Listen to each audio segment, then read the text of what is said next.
Welcome back to Till All Are Done, the show where we take a look at one toy for every character in the Transformers universe. We'll be taking a look at the Beast Wars toy line's Transmetal Tarantulas toy here in this episode, but if you want to start from the very beginning of this Beast Wars season or check out some of the Season 1 G1 characters we covered, check out the playlist in the description or click the card in the corner. But the best way to stay tuned is to subscribe and see which figures I'm going to showcase next. And our final character, who appears in the maiden episode of the Beast Wars show, and in my opinion, the most evil. This robotic embodiment of a prototypical mad scientist is all things psychotic, sociopathic, and all the other icks I can't remember. He's on the Predacon side for sure, but is he really? Even before you find out about his little secret, is he really? He serves himself mostly. Very comic or Prime Universe Shockwave-esque if you need an analog to understand him. Pure evil. And his most evil looking is definitely his Transmetal form, which I want to showcase here today. Kid JR Magnus and this toy never crossed paths until I was a teenager, and the dollar was pretty good in Canada for once it was over the US dollar, and I got a whole bunch of figures to complete my collection. You'll see in this review, this boy is 28 years old, and time has treated him very, very kindly. And this is the wrong person you want to treat kindly.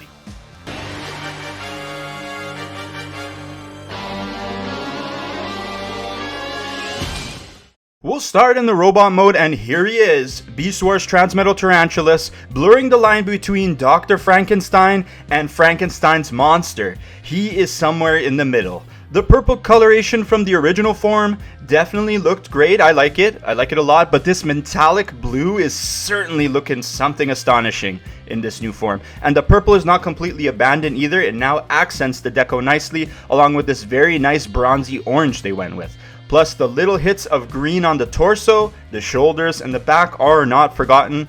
This deco has a lot going on, especially color-wise, but it's never too busy, and I personally think it's perfect. Some people get the Takara version because they want that single visor over the eyes, which is more show accurate, but this never really bothered me. I still think he looks good with the two eyes. One more pertinent criticism that some people might levy is that he's wearing most of his spider mode mass on his back now compared to how clean his original toy is. So, look at these fucking shoulder pads. Menacing, right? The spider legs sticking up like this, if you shift them that way, look even better. Very nice. Very evil. The backpack housing actually makes this toy look way better, and when was the last time you could move pieces around to get different looks out of the backpack? Usually it just goes on there clumped together, and it actually helps you even out the weight distribution. And unlike the two other Transmetal toys we covered, and many other toys that have this problem, Tarantulas can actually support his backpack. The feet are way bigger this time, and he is way less likely to fall over when you pose him. I'm not trying to completely snuff out any criticisms levied against this toy, but you'll see how in the articulation he's not going to suffer and he's going to look fantastic. I really don't hold anything against this toy, especially the backpack. It's just really well done. It's one of the best Transmetal upgrades in my humble opinion, and I haven't even shown you all his tricks yet. The weapon, for example, has multiple purposes for this toy. It's a saw blade for close range combat and for sciencey things when you gotta cut a bot up, you know what I'm saying? By all means, please give my remains to science when I die. Just don't give it to this guy. He's gonna do something bad with it. Then you can turn the saw blade sideways and now it's a disc launcher type gun. Neat. It does more things, but all good things in good time. I think it's time we get to the articulation and transformation to see what other tricks this little toy has up his evil sleeve. We'll be right back. I gave you guys the heads up about the articulation and what it's going to be like, but I think you're still going to be surprised what he can do. You start with a ball jointed head where you can get 360-degree rotation, but you are really fighting with the molded parts on the neck. Could have made the ball joint a little bit taller. Lots of backwards tilt thanks to the transformation though. Now the shoulder pads do obstruct rotation and movement, that's no lie, but because they are so loosely jointed and you can move them around a lot, you can move the arms pretty much where you want them to go. You just gotta contend with the shoulders a little bit. You'll get 45 degrees outwards because of the way the arms are molded, not the way the shoulders are molded, but you can get 360 degree rotation. It can be done, trust me. Plus the arms also have this deep butterfly joint, seemingly for no reason. I don't know why it's there, but cool. It's not really needed for the transformation process, as you'll see, but cool, it's there. I'm not gonna say no. You also have 180 degree range for the elbows, no hand movement at all, and they're perpetually in this come hither pose. Very evil indeed. So I like that. No waist rotation either, and don't even bother trying to move the legs backwards, but you do have the 90 forwards and to the side.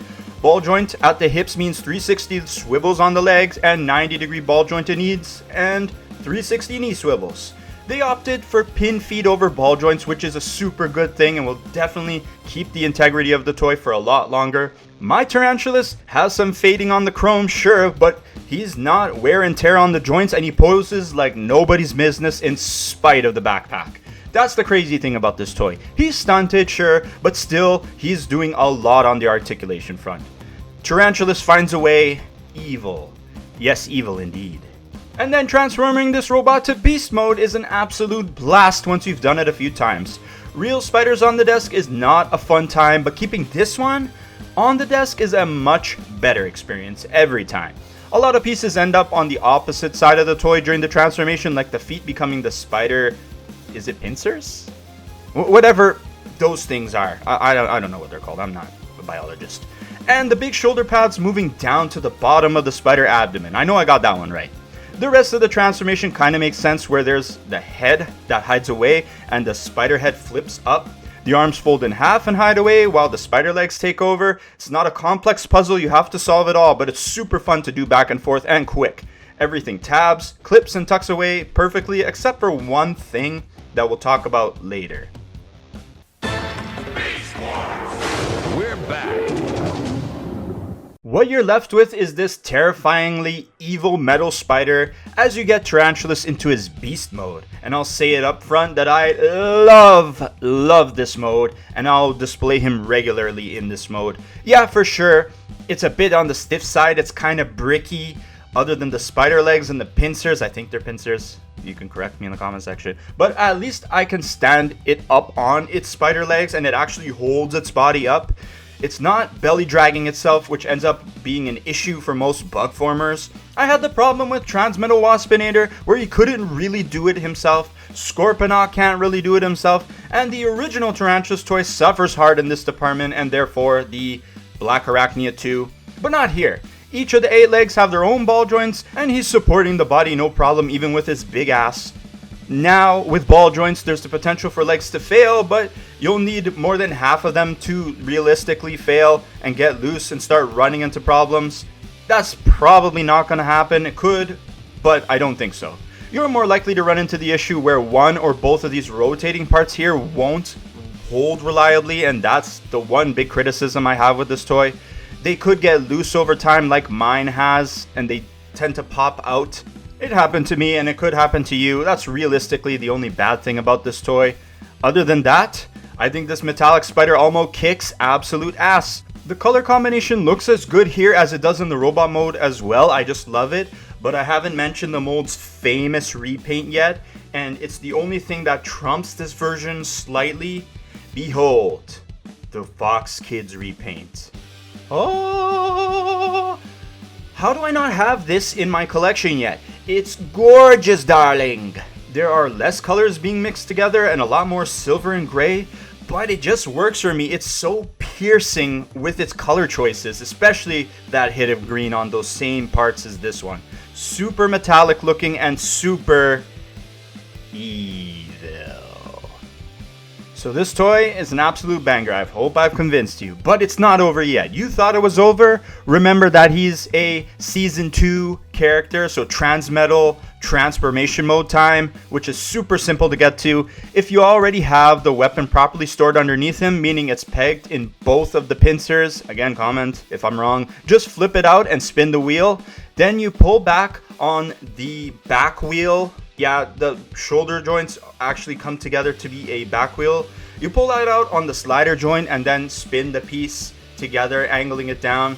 That was the part that's kind of weird and kind of wonky when you transform him in any of his modes, but that's how you do it. And then the last step is to get the spider legs off the ground, and bam! Now you have his motorcycle mode from the show that he's able to haul ass with. It looks great, it rolls great, and doesn't give me any problems when I play around with it.